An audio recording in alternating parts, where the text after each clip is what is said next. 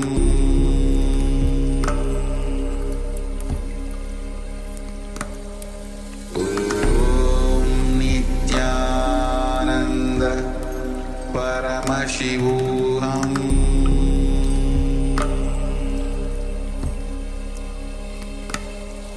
Om Nityananda Paramashivoham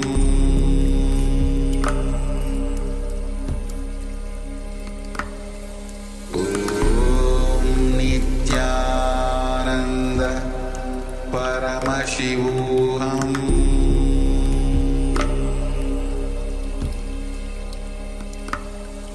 Om Nityananda Paramashivoham Om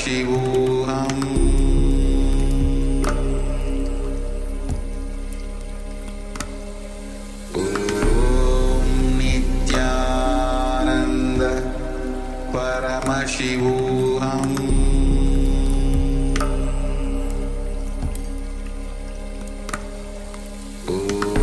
Om Nityananda Paramashivoham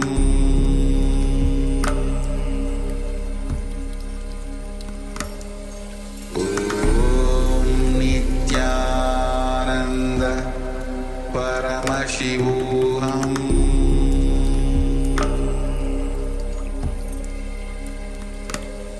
Om Nityananda Paramashivoham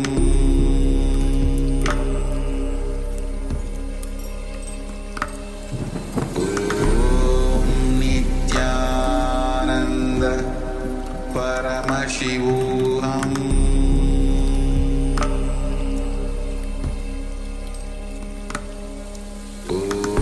Om Nityananda Paramashivoham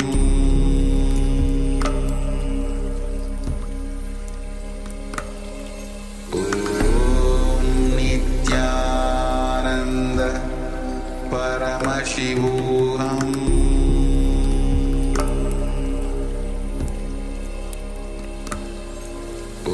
Om Nityananda Paramashivoham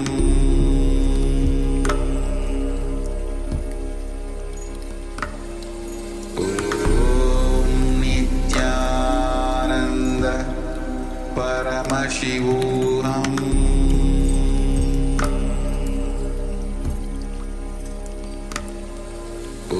Om Nityananda Paramashivoham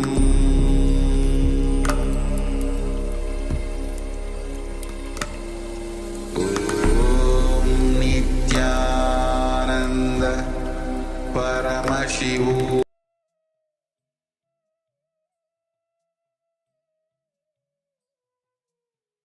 Yes, you can relax now. You can slowly open your eyes. And now let us take a second measurement of the weight of the object that we have reduced the weight of, and compared to the first weighing.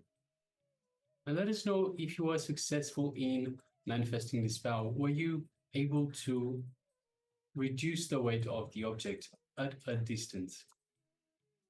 So just take a moment and share with us.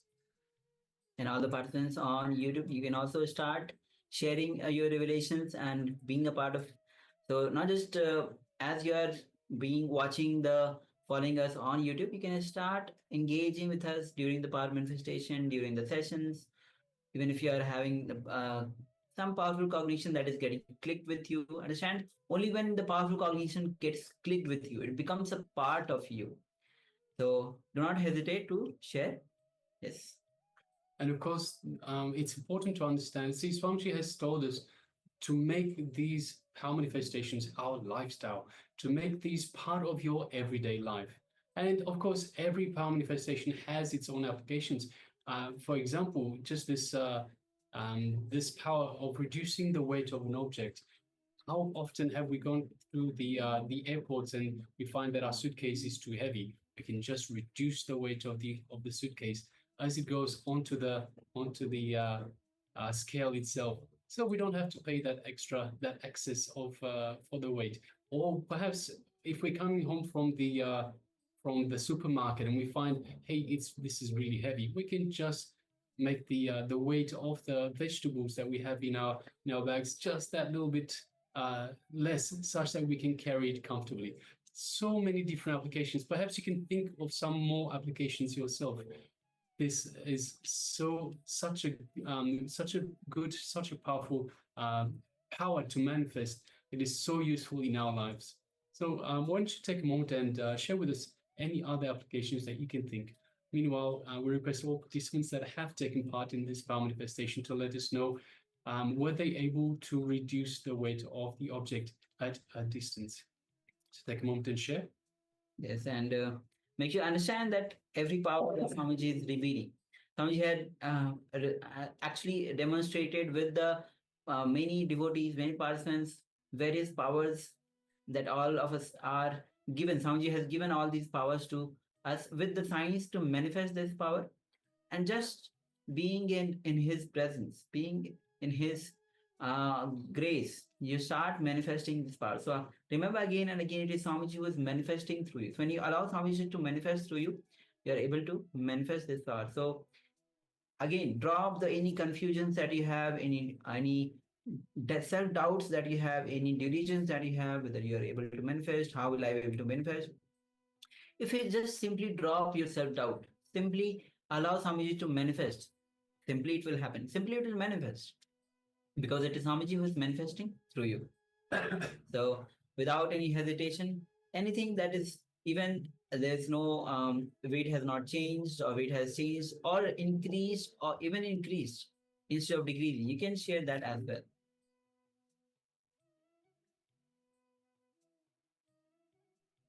And meanwhile, we're also requesting participants that have their cameras switched off, please switch on your cameras. So in two-way, switch on your cameras and be available in the Zoom room itself. Be available in the camera frame, and of course, be available for the program itself. So you might be there, but have your camera switched off. See, by switching the camera off, you also have a switch that you turn on to be more attentive, to pay more attention. See, very often we have the cameras off and we just sit behind with a switched off camera, and we are inauthentic to the program itself, inauthentic to the reason we're here in the first place. So in the first day of the program, Swamiji asked us beautifully, why are we here? What do we expect to get from this program? It is very important that we are authentic to that, authentic to the reason that we have decided to take time off and be part of this program. So requesting everyone, please make sure that you switch on the camera, be authentic to yourself. Don't hide behind a camera switched off, because you also hide from yourself. You also hide from the revelations that Swamiji is imparting on us, because you won't be paying the same attention. You won't be having the same patience, the same attention, the same awareness to the program, to the revelations that Swamiji is imparting. Of course, you're not taking part in the more often than not, you're not taking part in the power manifestations. You're not taking part in the internalization exercises, and it is your loss. It's so important that you take part in every aspect of this program. So please make sure that you do switch on your cameras and be available in the camera frame, and of course available for the program, available for yourself to get the best out of this program. Yes. So, all right. So if you are still sharing, please go ahead and share. Meanwhile, let's enter into the next revelation by Swamiji, and this is going to be on intensity. How intensity is the key to manifest anything that you wish to manifest. So understand that, so again, Swamiji has talking about the intensity. Intensity is in various revelations. Swamiji says that intensity is even greater than enlightenment. Intensity is enlightenment. When you are intense, you are living enlightenment. Living enlightenment. So understand that intensity is so much of, with intensity, you will not have any karma baggage. Because when you are intense, any emotions that you live, any actions that you perform, will be completely fulfilled. It will not leave any residue in you. So being intense again and again, bringing yourself in the space of being intense is a way to live enlightenment. So let's get ready to enter into this revelation by Swamiji, and make sure that you are having the pen and paper with you, and whatever you're doing in your life, be intense, bring more awareness. When you are intense in even any actions that you perform, any emotions that you are going through, it will leave your system, it will not leave any residue, and what we call karma, that will be completely fulfilled. You'll be living that emotion, that desire, or any action completely. So let's enter into this revelation by some.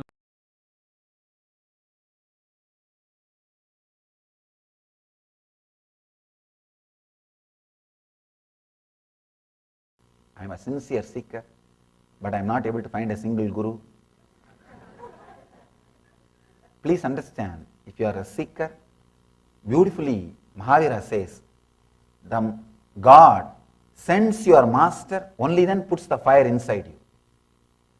If you are feeling the fire, be very clear, already your master is here. He is already here. God never puts the fire, then sends the master. No. He sends the master and puts the fire.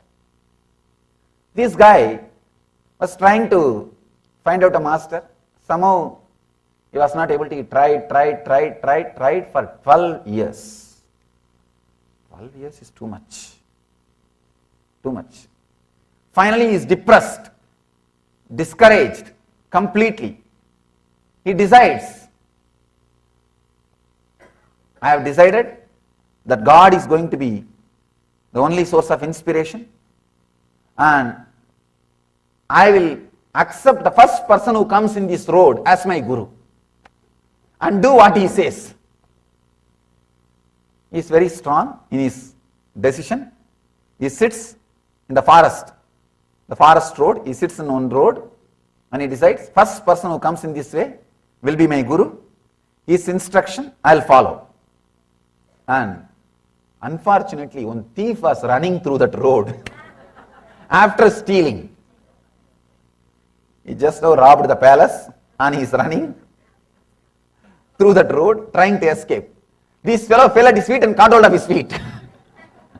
Caught hold of the thief and he said, "Oh my master, bless me, give me liberation, enlighten me." And the thief is saying, "Arey, I am a thief, leave me. Don't you see, I just now I robbed and police is chasing me, leave me." And this guy says, no, you are my master, teach me something and go. This guy says, what is this, what to do? I am in a big mess.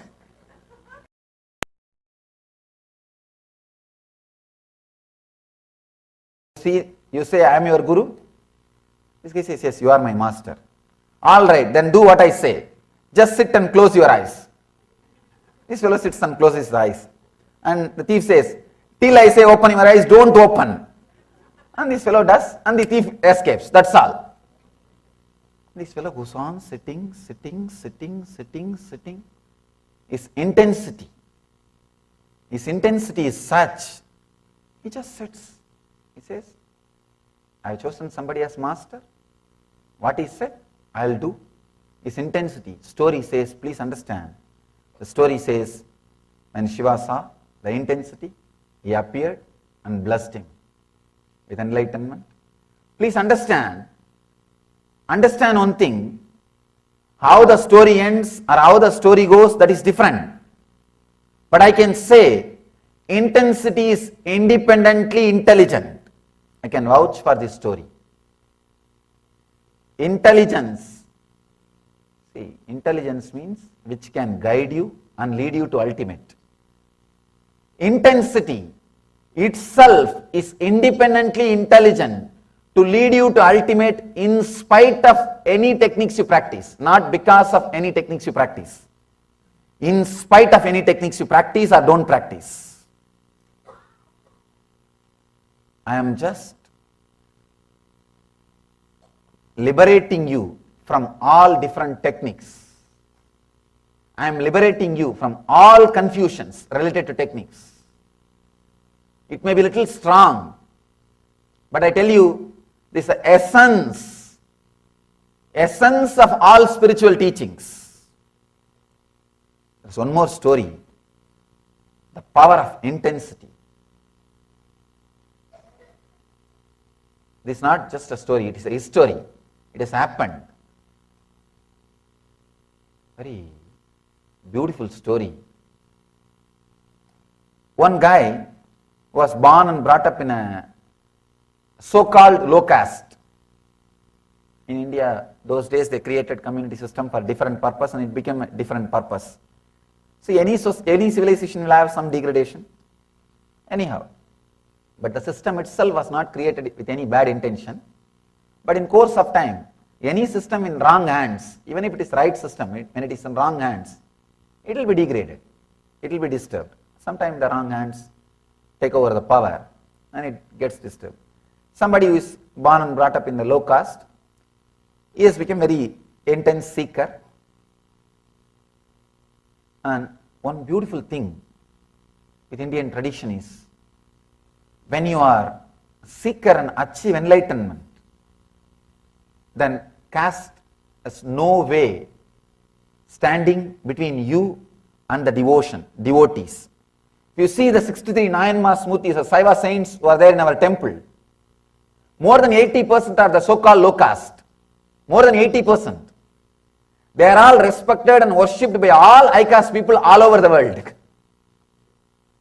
So when it comes to intensity, once you prove you are intense, the caste, community, nothing stands. You are worshipped and respected. This guy, he starts his seeking and he wants to take initiation from certain teacher. He is not an enlightened master, from a certain teacher. But the teacher was little arrogant and he is bothered about the community and he says he will not initiate him.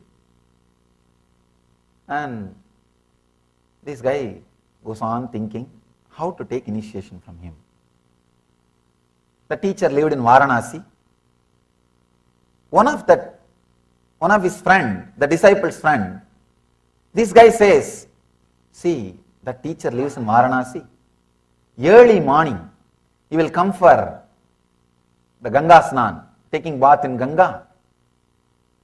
So usually, if he misses a step or falls, he will shout Ram Ram. So you do one thing, you go and lie down in the steps. The early morning, in the darkness, he may not be able to see you.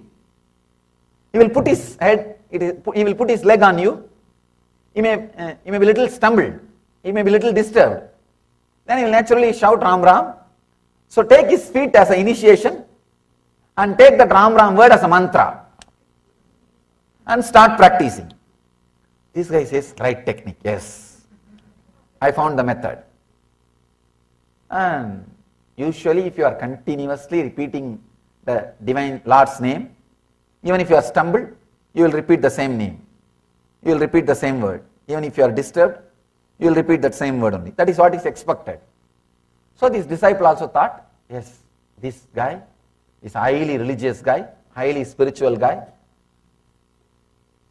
and he must be always repeating God's name. So when he puts his feet on my head and little imbalanced, little shaken, he will naturally say Ram Ram or some divine name only, whatever he is repeating. But he did not understand, this guy is not a master, he is just an ordinary Purohit who does all the rituals for little money and packs a banana and rice. Anyhow, as per the plan, this seeker, this guy, he goes and lies down in the Ganga steps. He is called Ramadas. His name was Ramadas. He lies down in the steps of Ganga. As expected, the teacher, he comes for morning Ganga Snan. He comes with all the pamper, walking with his disciples. The moment he puts the feet, he got shaken, little disturbed.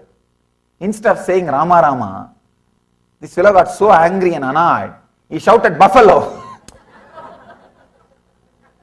Because that is what was going on constantly in his system.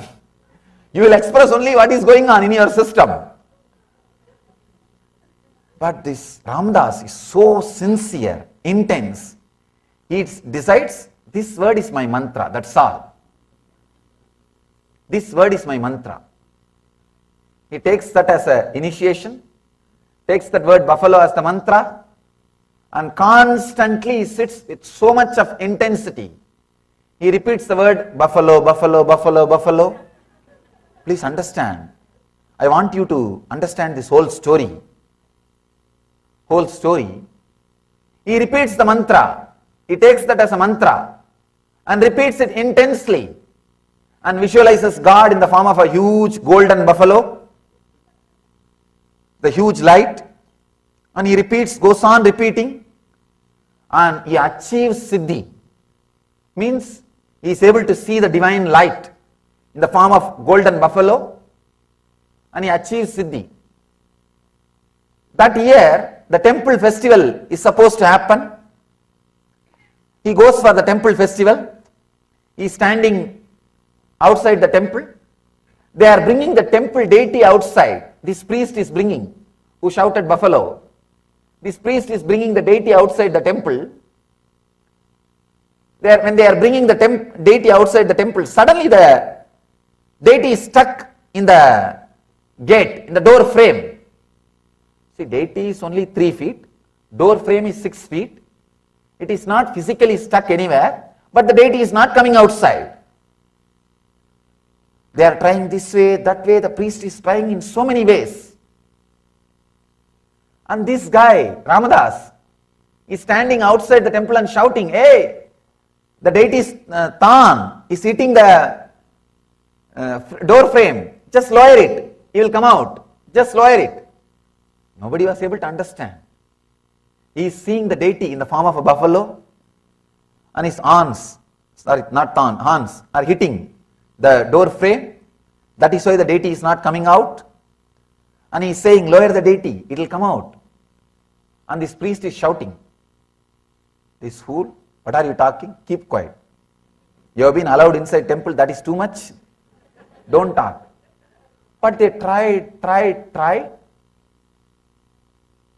Practically whole day they tried, the deity is not coming out. Then this fellow is unable to withstand the whole thing. This Ramadas rushes towards the deity. He forces himself and says, see, I can see the horn hitting the door frame, and he is having the pain. He just pushes the deity down, the deity comes out. Please understand the strength of bhakti, strength of intensity, the power, the strength beyond the matter, beyond the material. And still now, every year, this happened in Annapurni temple in Varanasi. Still now, every year, when they bring the deity, they will have on the side, in a golden sheet, the buffalo's figure. They call it Ramadas Annapurni. Annapurni of the Ramadas. Still in memory of Ramadas, that great saint, they have the form of buffalo. That also will be worshipped as a Devi. See the power. And the story says, later on he became enlightened, lived in Varanasi and left the body. Understand the power and intensity, nothing else. You don't have to bother about what technique you are following, who is your master, who is your teacher, whether he is enlightened, who gave certificate for him. Nothing is needed. All you need is this one thing, abhyasa vairagyabhyam tat nirodha. The intense, constant practice. You see the 63 Saiva saints' life, the Nayanmars. You see all their murtis in our temple. I think we have their biographies, simple biographies in the form of books. It is available. If you find time, just go through. It's not that they have done some great tapas, meditating 8 hours per day, doing this pranayam, that Ada Yoga, this Ada Yoga, so many. They have not done all these things. If you see some of them, simple people, all they did, just plucking flower from garden, making garland and putting it on the deity. That's all. Nothing else. But intensity, just intensity. Nothing else. Simple practice. One guy is a criminal actually. All he does, if somebody talks against Shiva or Shiva's devotees, he will cut the tongue. That's all. Of course, I am not saying you do that.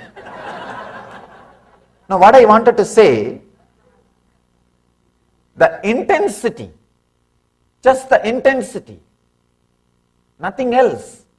The abhyasa and vairagya, intense practice, everything else will fall in place. What happened in Ramakrishna's life? Just intensity, abhyasa and vairagya. Somebody asked Vivekananda. Vivekananda is a great intellectual. They asked him, do you accept idol worship? Your country goes on worshipping idols. In India, sometimes it becomes too much. The British time, when they created highways, first earlier, originally the British people have started painting all the highways in the yellow paint. The big problem, every village they started worshipping and building one temple around that stone. See, any stone with yellow turmeric powder is a deity for us.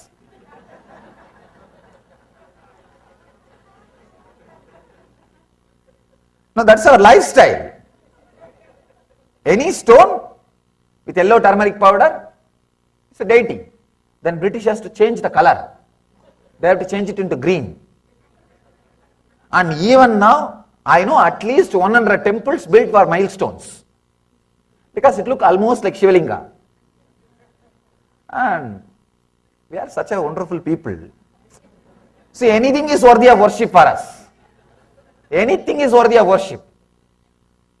See, the whole civilization is built on surrender. Sometimes when people tell me it's a weakness, I don't feel it's a weakness. I don't feel it. Even though logically I don't have justifications or reasons to justify this foolish fellow's logic. The whole civilization. See the amount of surrender and feeling connection and the worship and the respect. See, even a simple stone is enough for them to remember about the divine, to remember the God, feel connected to nature. They question, what do you say about this kind of idol worship? Vivekananda says beautifully, I know a great Paramahamsa like Ramakrishna is produced just by idol worship. If people like Ramakrishna can be produced, not one, have 200 idols, have thousands of idols. And the actual truth you need to understand is, we don't worship idols, we worship through the idols. Understand? We don't say, oh stone, give me boon. Oh stone, please bless me that I should get healed. Oh metal, 5 metal, you look so pretty, give me my wealth. You don't ask that. You say, oh Shiva, heal me. Oh Vishnu, give me enlightenment. We relate, we worship through the idol, not the idol. Understand? When you see the deity, idol is not remembered. If you remember the idol, the deity is not remembered. That's a beautiful, very beautiful verse in Tamil. There is a great book called Tirumandiram. One saint, Tirumular, his statue is also there in our temple. In that 63, there will be one statue with a palm leaf in the hand and blessing posture. It's called Tirumular. He says very beautifully, Marattai maraitadu mamada yanai, Marattil maraindadu mamada yanai, Parattai maraitadu parmudal bhudam, Parattil maraindadu parmudal bhudam. I'll translate. Even though it is a little difficult to translate. He says, when you see a stone elephant, elephant, you will not see the material. If you see it as a material, you can't see it as an elephant. An artist will see that as an elephant, but will not see it as a material. If there is a stone, if there is a wooden elephant, the elephant carved out of wood, a person who is involved with the wood business, if he sees, he will say, oh, sandalwood, wonderful wood, high cost, this must be the cost. He will be talking about the wood. He can never see the elephant. If an artist, if he sees, he will see, oh, beautiful sculpture, beautiful carving, elephant, amazing. He will not see the elephant. He will not see the wood. So if the moment you see the wood, you will not see elephant. The moment you see the elephant, you will not see the wood. It cannot happen in the same moment. It can happen only in the next moments. Even if you see wood, elephant, wood, one moment you can see only as elephant. Only in the next moment you can see it as a wood. The next moment you can see it as an elephant. So he says, when you see it as an elephant, you will not see as a wood. When you see this as a wood, you will not see that as an elephant. Same way, when you see this as a God, you will not see it as a world. When you see this as a world, you will not see it as a God. மரத்தை மறைத்தது மாமத யானை மரத்தில் மறைந்தது மாமத யானை பரத்தை மறைத்தது பார்முதல் பூதம் பரத்தில் மறைந்தது பார்முதல் பூதம். If you see this whole cosmos as a world giving you fear and greed, you can't see this as a God. If you see this whole thing as a God, you can't see this as a world. There won't be any fear and greed. See, the whole thing happened in Ramakrishna's life. Just an ordinary deity, statue. He started seeing it as a God. He was never able to see it as a stone or a statue. And it might have started in a very raw level, but slowly, just because of his very intensity, the whole thing became alive and led him to ultimate enlightenment, removing all the obstacles, guiding itself.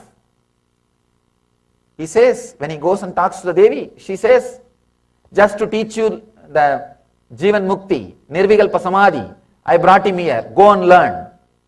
Then he comes back and says, he is telling me to drop you. He is telling me to kill you, destroy you. She says, yes, do it. Please understand,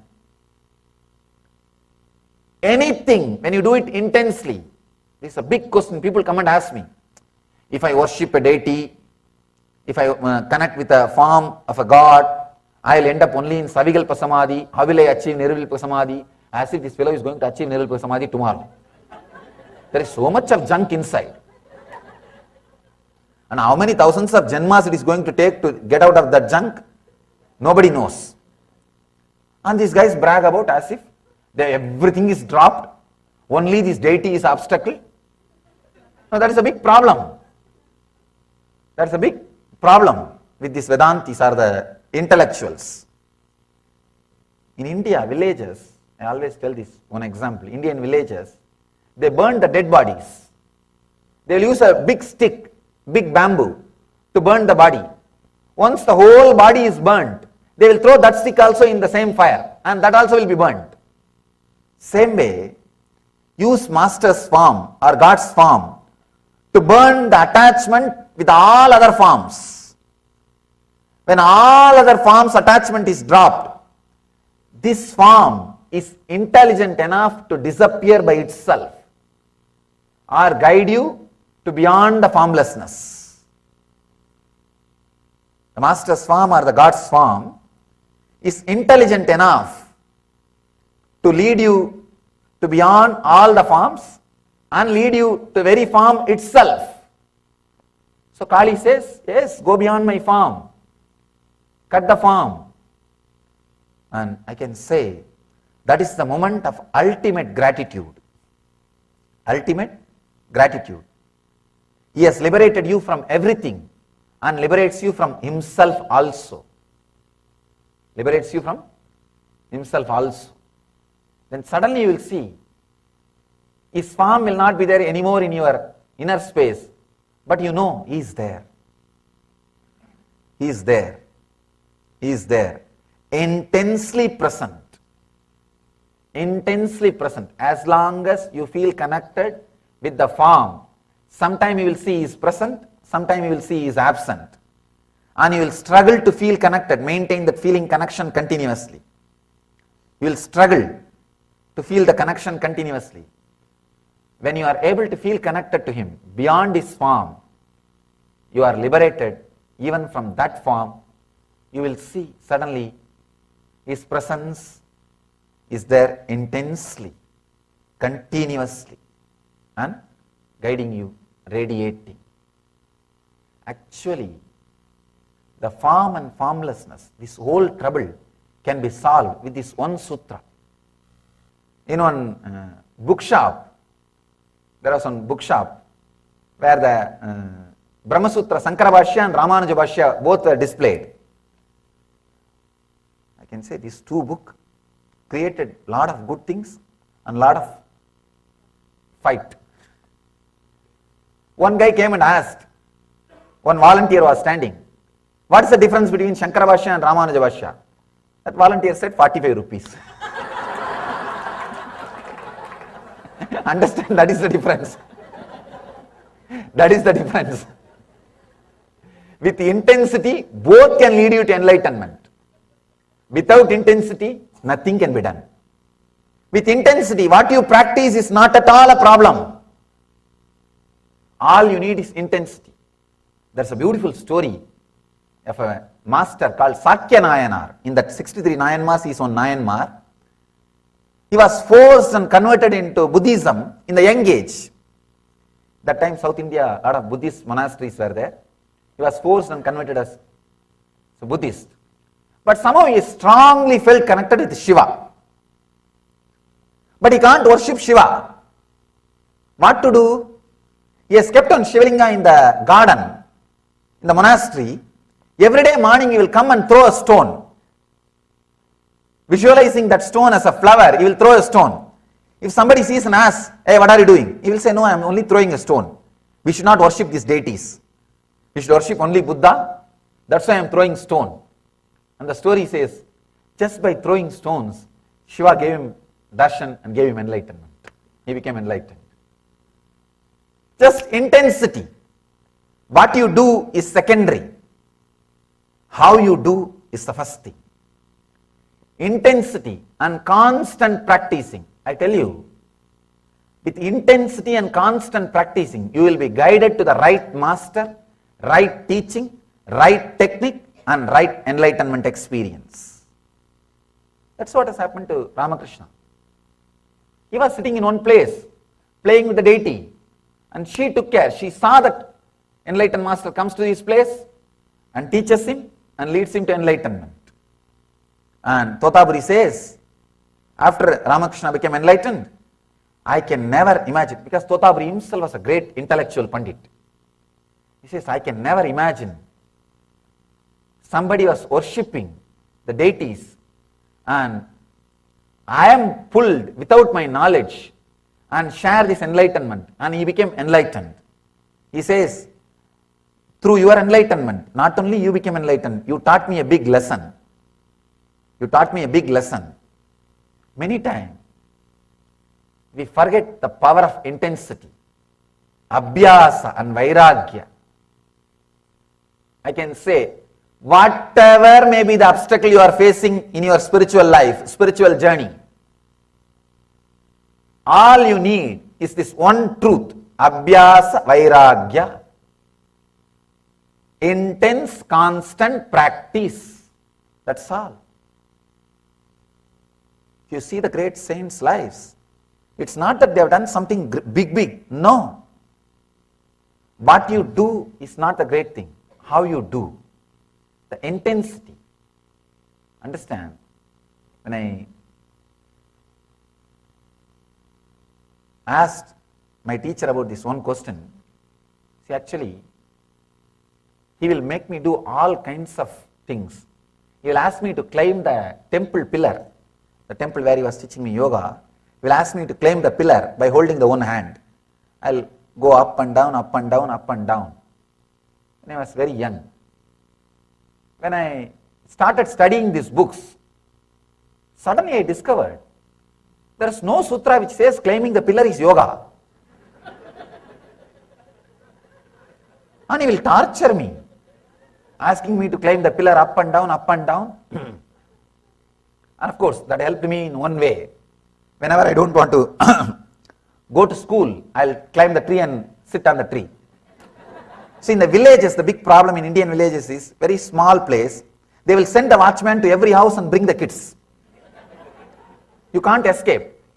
So, but this watchman is a very old guy. He can't climb the tree. I'll climb and sit on the tree. He'll never be able to take me to school. And this guy will, my teacher will make me climb that pillar, up and down, up and down. And I read the book. It doesn't say it's yoga. I asked him, what do you mean by making me climb this pillar up and down every day? Nowhere I see this yoga.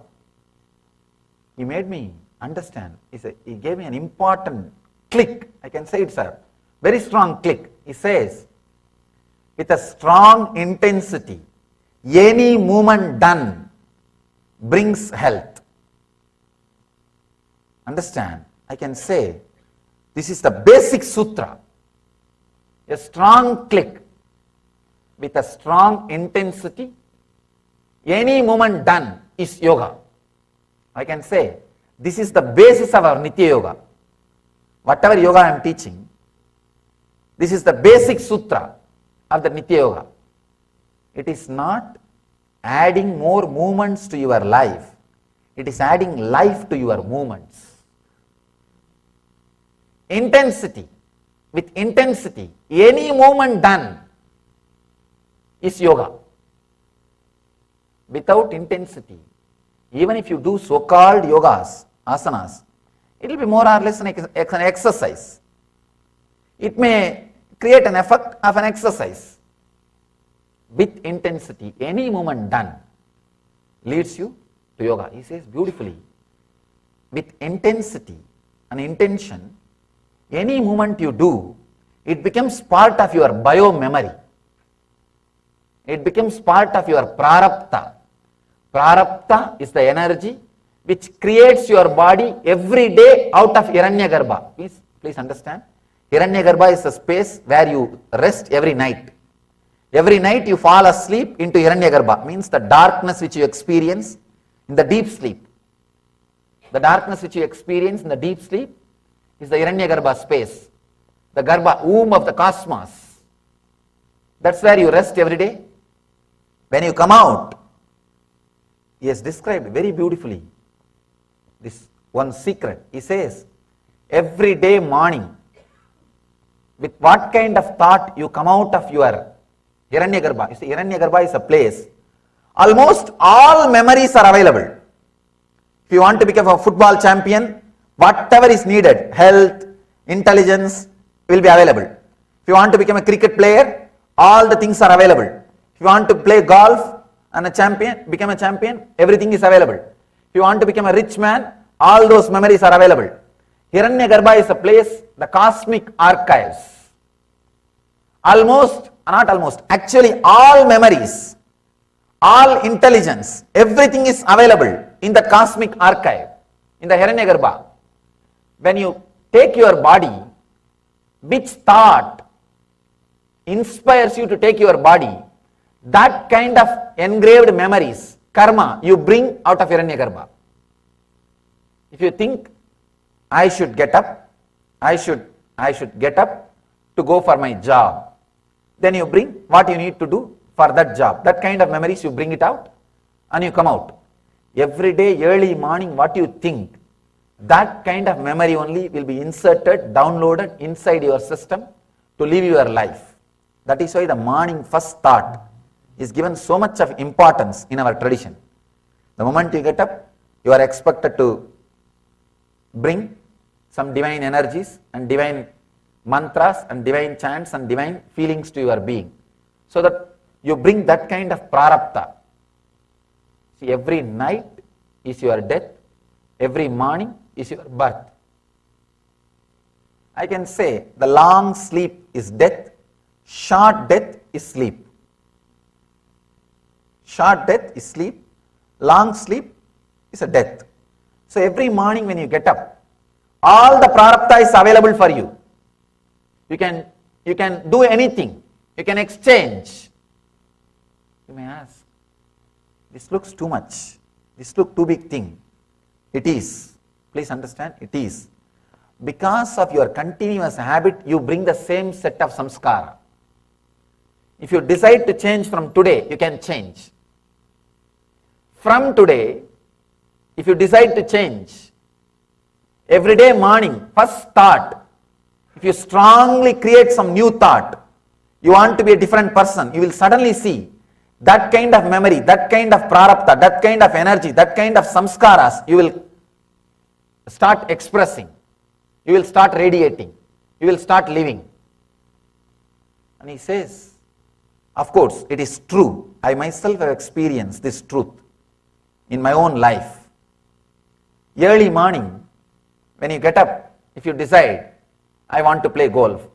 If you have a strong thought, I want to play football, I want to play cricket, you will see, you bring that kind of body setup, that kind of prarabdha. That prarabdha designs your body. That prarabdha designs your body. He says, any thought which you strongly, intensely put inside becomes your bio-memory. And you will fall asleep with that. Next day morning when you get up, that kind of prarabdha you will pick up and come out and live. Try. If you want to try this. Ramanujam, the great mathematician, he says, when I come out in the early morning, I have all the answers for all the problems. All the answers for all the problems. Paramahansa Yogananda talks about this. He beautifully describes how to use the power of dream, or how to use the Hiranyagarbha, every night sleep. If you intensely think anything, any of your action, anything maybe you are doing, just to fill that thought will become your prarabdha, and any movement you do for that will become yoga. Understand? Anything you do with intensity becomes yoga and brings health. When I understood this sutra, then I understood if I can carry the intensity, I should be healthy. Then all my movements can become yoga. Can become yoga. So, beautifully, Patanjali describes in this one sutra, all you need is abhyasa vairagyaha. In the next sutras, he expresses, he defines more deeply abhyasa in one sutra and vairagya in one sutra. With intensity, whatever you do is yoga, and all the obstructions are removed. Whether you are practicing karma yoga, jnana yoga, bhakti yoga, or whatever yoga may be, whatever yoga you may be practicing, all you need is intensity. All you need is intensity. I can say that is the connecting thread. Otherwise, just see our Hindu tradition, the Vedic tradition. If some master says, do this, the other master will be waiting to say, don't do that. Actually, the difference between two traditions of Hinduism is lot more than difference between two religions. At least in some points, two religions may agree. But the difference between two traditions of Hinduism, forget about two traditions, two masters are enough. There is one Sanskrit saying, proverb, if two masters say the same thing, please be clear, someone is fake. Then how come each one is saying one thing, but everybody is able to lead you to enlightenment? How come? Start thinking, start questioning. It is because of this intensity. It is because of this intensity. I can say intensity is the ultimate sutra, ultimate truth. Abhyasa vairagyabhyam. This is the ultimate sutra for the whole yoga.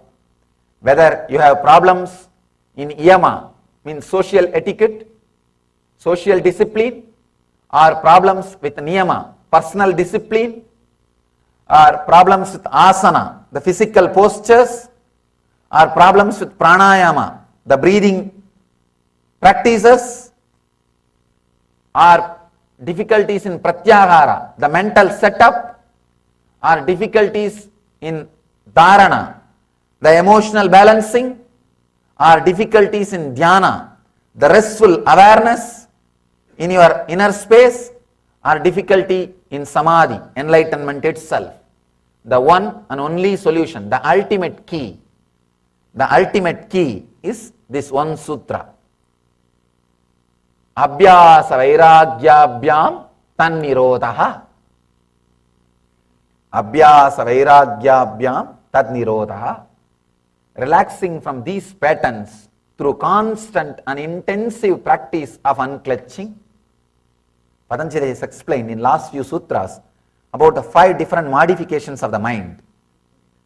Pramana, the right knowledge; viparyaya, wrong knowledge; vikalpa, imagination; and nidra, sleep; smriti, memory. The 5 modifications of the mind, Patanjali has explained. Now he is saying, by constant, intense practice, if you unclutch from these 5 modifications, you will become enlightened. I can say, these 5 modifications are responsible for all your problems. So wherever you are stuck, one master key, one master solution is this one key, intensity. I can say intensity by itself, independently intelligent to lead you to ultimate enlightenment without any technique, without any support, without anything from the outer world. It is self-sufficient tool for the ultimate experience, kevala jnana, kaivalya jnana, living enlightenment. So, understand this one truth, internalize this one truth, try to experiment with this truth. Maybe early morning when you get up, be intense about some one idea. Try for 10 days. Just be intense about only that idea.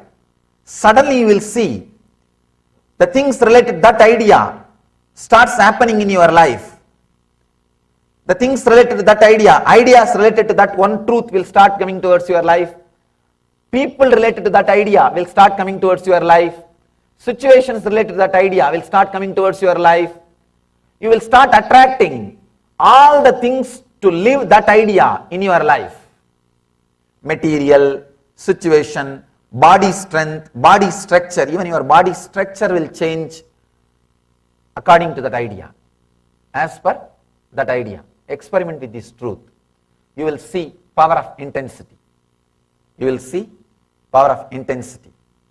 Any one idea, pick up and intensely internalize that idea by constant remembering. When you fall asleep, be filled with that idea and fall asleep. When you wake up early morning, be filled with that idea and wake up. You will see in 10 days, your mind gets tuned to that idea, your thinking gets tuned to that idea, you attract that kind of situations, people, everything around you. You can see in your life. Only if you are hungry, McDonald's, you will see the McDonald's tower. No, really. Only if you start seeking, suddenly you will see your house is filled with yoga journals, yoga videos, you go through this kind of websites, all these things starts happening. It feels like a new world has opened. When you feel connected, suddenly the whole thing becomes new. Your body itself, not only mind, even your body will be in tune for that one idea, for that new idea. So, internalize this one truth. Abhyasa vairagyabhyam tat nirodha. Relaxing from these patterns through constant an intensive practice of unclutching. Intensive practice of unclutching. So, internalize this one truth. The intensity, again and again and again standing up. In the Abhyasa, next sutra, beautifully Patanjali explains. He goes a step further, explaining about Abhyasa, explaining about what is Abhyasa. He gives a deeper description on Abhyasa. Just this one idea we will internalize today. I don't want to add more ideas. If I add more ideas, sometimes we miss the essence. We miss the essence. No, really, I have seen. That's the reason I always work with one idea. One idea again and again and again and again it should be told, so that it is completely filling your being and you are internalizing this whole truth. Otherwise we miss the truth. We are waiting to miss the truth. That is a big problem. Sometimes we miss the truth if too many things are added. So I leave you with this one truth. Intensity is independently intelligent to lead you to ultimate enlightenment without any aid, help of technique or practice or anything from the outer world. Anything from the outer world.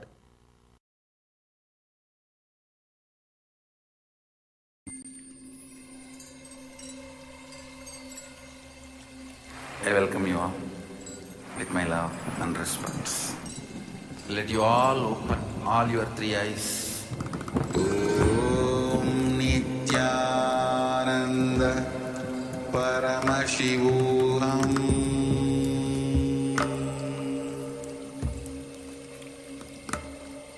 Om Nityananda Paramashivoham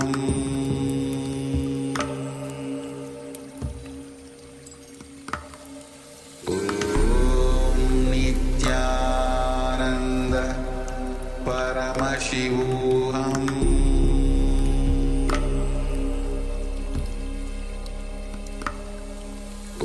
Om Nityananda Paramashivoham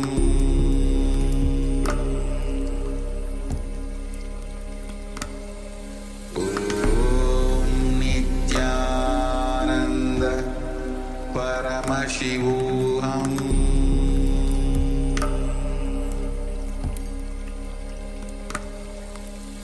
Om Nityananda Paramashivoham Om Nityananda Paramashivoham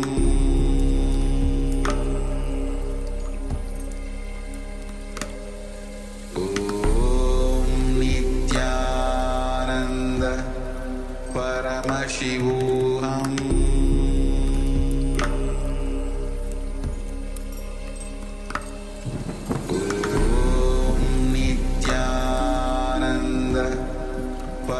Paramashivoham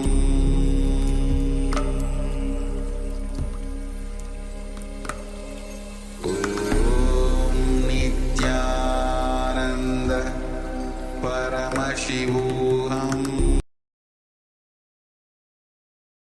Yes, thank all of you. So Swami says again and again that intensity, any movement done with intensity is yoga. And he shares his example of how when Yogi Yoganand Puri used to tell him to climb the temple pillars, and he was searching on the yoga book like where is the reference for like which pillar climbing prayer is actually yoga, but there's no reference for it. So then he realized any movement done with intensity is yoga. Yes, and also Swamiji beautifully tells us that any problems that you have, the answer is intensity. So whether you have relationships problem, intensity. Whether you have health problems, intensity. Whether you have wealth problems, intensity is the answer. And of course, Swamiji also beautifully told us that the different, see, there's all these different sampradayas, all these different traditions in Hinduism. They never agree on anything. So then how can all of these different sampradayas, all these different traditions actually have people that are enlightened, result in enlightened people, if they're all teaching completely different things? The answer is, of course, intensity. So intensity is very important. Anything that you do it with intensity, and it can lead you to enlightenment. It's a very important point. So let me say it again. Everything that you do it with intensity. It's the only thing that matters. Not what you do, but how you do it with intensity. Anything you do with intensity will lead you to enlightenment. Yes. So with this, let's enter into the internalization on consciousness can alter DNA. To radiate DNA, understand that by training your mind, you can transform your DNA.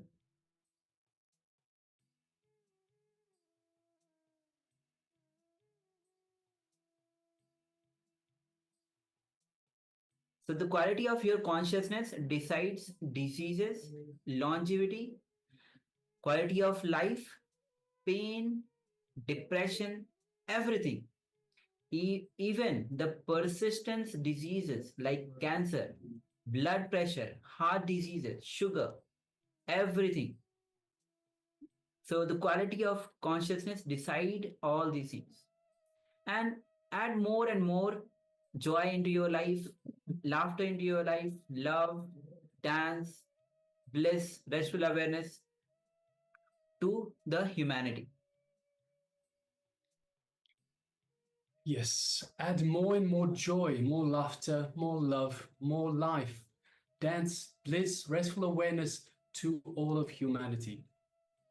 So Swamiji beautifully tells us about kirtan, that is one of the oldest processes for Kundalini awakening in the Vedic tradition, as old as Jnana Sambhadar, which means older than Adi Shankara, because Jnana Sambhadar sings in a verse, and the meaning of his song is, if you dance and sing the great name of Arunachaleshwara and worship him, all the incompletions and all the karma in your inner space will disappear, will simply run away. And older than this, there's a reference in the Upanishad where in the joy of enlightenment, Rishis sing. And they sing like Ha Hua Hua Ahamannado Ahamannado Ahamannado. This is from Taittiriya Upanishad, chapter 3, Brigu Avali, section 10.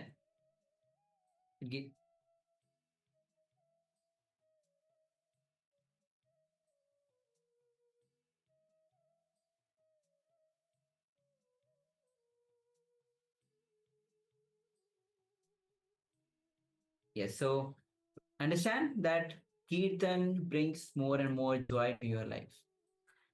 And of course, by bringing, as we mentioned, by bringing more joy, more laughter, more liveliness to your life, it transforms your life completely. It also changes your very DNA. It puts your DNA in alignment with the super conscious energy, with the ultimate super consciousness, which is Paramashiva himself. Yes. So understand that bring intensity in whatever you're doing, in as when you are singing, when you're dancing, it brings more joy to you. It brings more bliss in your life. So go on being intense in whatever you are doing. And of course, Swamiji also told us about this technique that we should be using, we can be using to change our very life, to bring the life that we want through. And that is, of course, as Swamiji Beautiful told us about the Hiranya Garbha, which is the womb, the cosmic womb. And the early morning, the Brahma Murta time is the time when we can create that life for us, whatever we desire, by simply bringing back from the Hiranyagarbha, from our deep sleep, by waking up and having the first things into our minds, having the desire that we want, the way that we want our life to be. So we wake up with that desire, with that almost chanted like a mantra almost. So repeat it again and again and again. So go to sleep with that idea, wake up with that idea as the first thing that is on your mind. And you bring through that reality from the Hiranyagarbha, from the cosmic womb. You bring that reality into this reality, into the waking state. So you build your reality, whatever it might be, whether you want to sculpt your body, whether you want to attract wealth, whether you want to attract health, to be healthy, anything at all, you can simply create it through this simple method. Go to sleep with that in mind, whatever your desire is. Go to sleep with that in mind, and wake up with that in mind, and you'll find within a few short days, cosmos will align itself to your desire, will start sculpting your body, will start giving you the health that you desire, will start giving you the wealth that you desire. It will align everything to make this your reality, because it is from the Hiranyagarbha that everything manifests. So a very powerful technique. So requesting everyone, please, if do try this experiment. Swamiji has told us, please do try this experiment. It is a sacred secret of Hinduism, a very important revelation that Swamiji has given us to create the life that we want, to create the health that we want, create the relationships that we want, create the wealth that we want, create the life the way we want it. So with this, let's move on to a meditation technique to unclutch. Understand that with intensity, you can exhaust your prarabdha. So with that intensity, let's sit with your head, neck, spine in a straight line. You can close your eyes. And for first few moments, inhale, exhale as deeply as possible. Again, for first few moments, inhale as deeply as possible.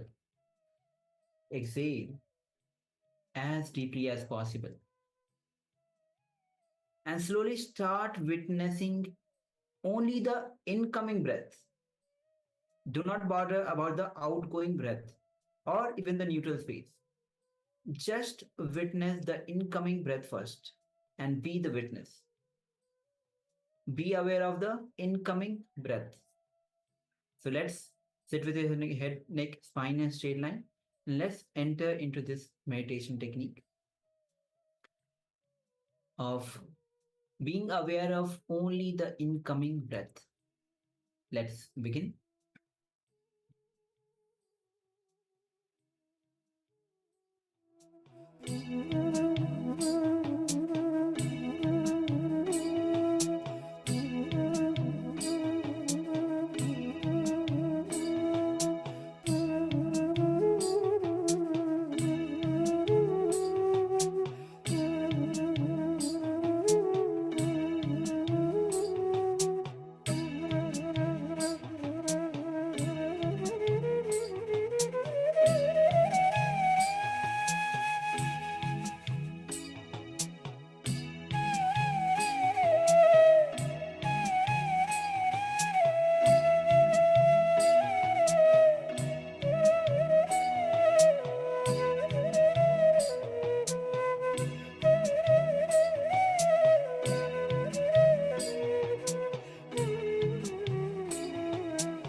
Yes, you can relax now. So that was a meditation technique to unclutch just by concentrating on the incoming breath. So we ignore the outgoing breath, just being aware of the incoming breath. So we unclutch from anything else, just having the awareness on the incoming breath. All right, so that should put us in a nice relaxed mood, in a nice unclutched space.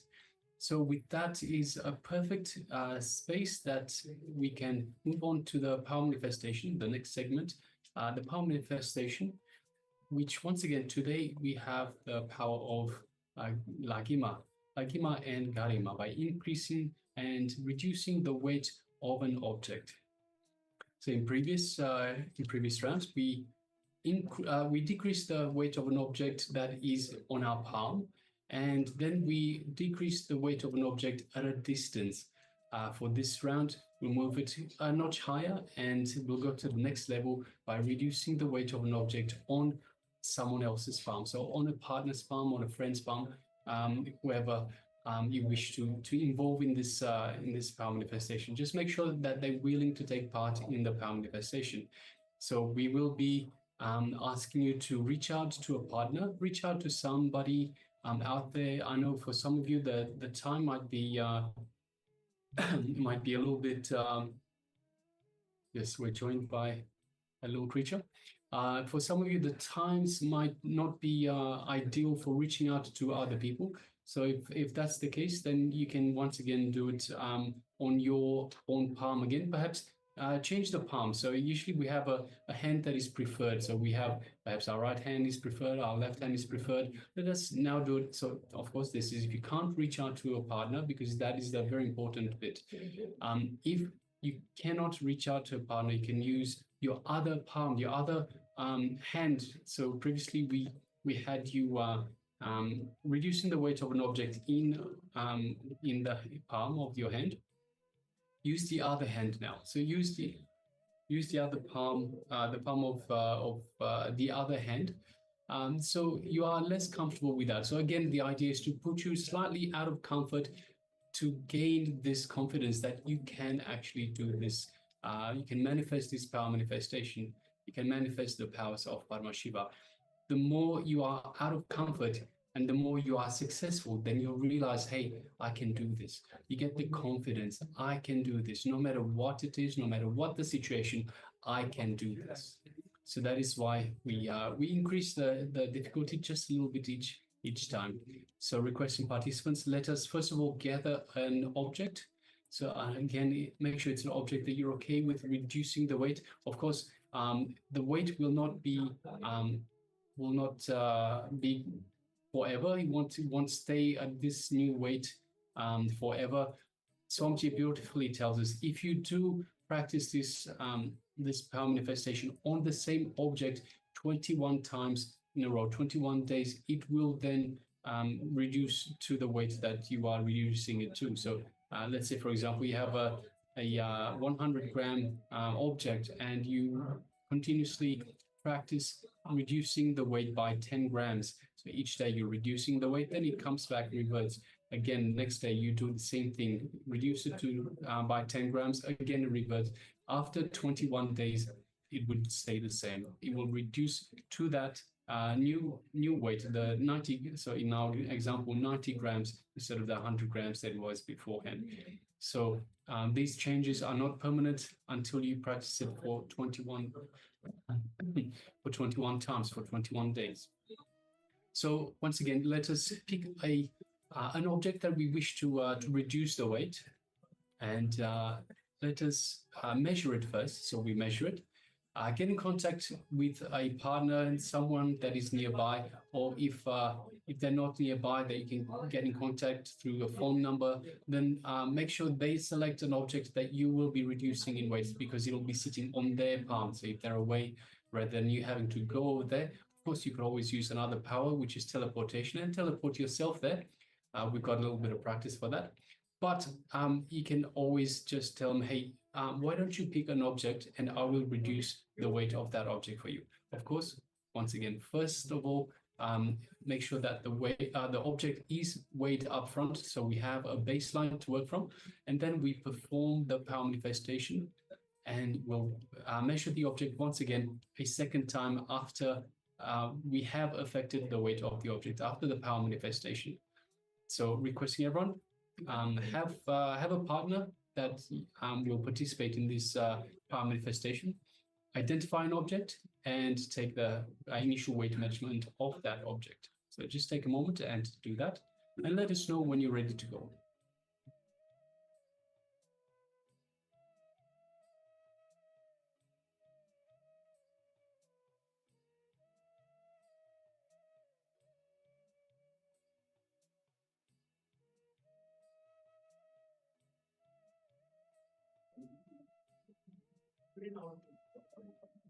Yes, meanwhile, also requesting participants. There are a number of participants in the Zoom room on two-way that having the camera switched off. So it's important to take advantage of the two-way. We are here, so you are in the two-way Zoom room in order to facilitate this interaction, to make it easier for you to interact with us and us interact with you. Easier for us to help you, guide you down the path. So whatever is a challenge for you, whatever is something that you don't understand, we can of course interact with you freely, and basically we tailor the program. I think there's no better word. We tailor the program for your own needs. So requesting everyone in the Zoom room, please switch on your cameras and be available in the camera frame and available for this program, and of course available for yourself. So this is all about your superconscious breakthrough. It is about your personal growth, your spiritual growth, and we are here for you.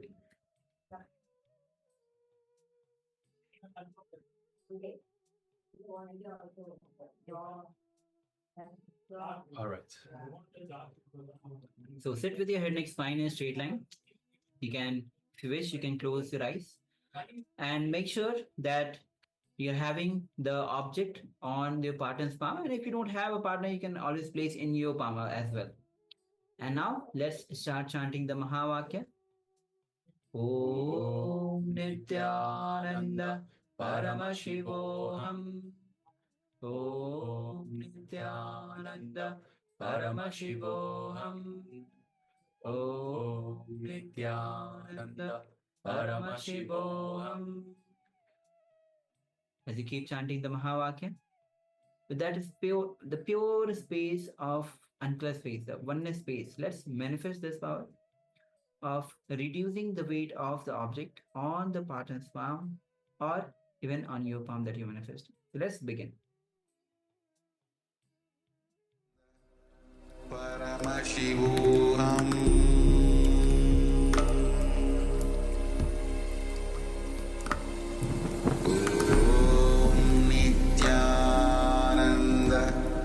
Paramashivoham.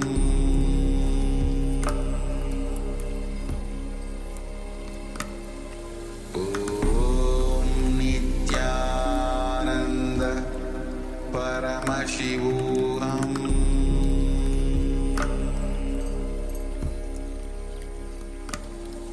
Om Nityananda Paramashivoham.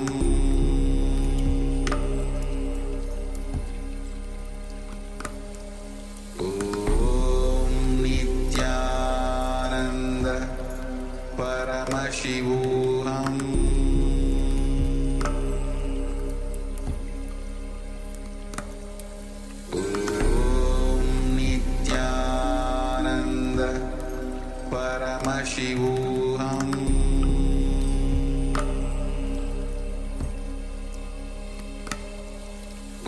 Om Nityananda Paramashivoham.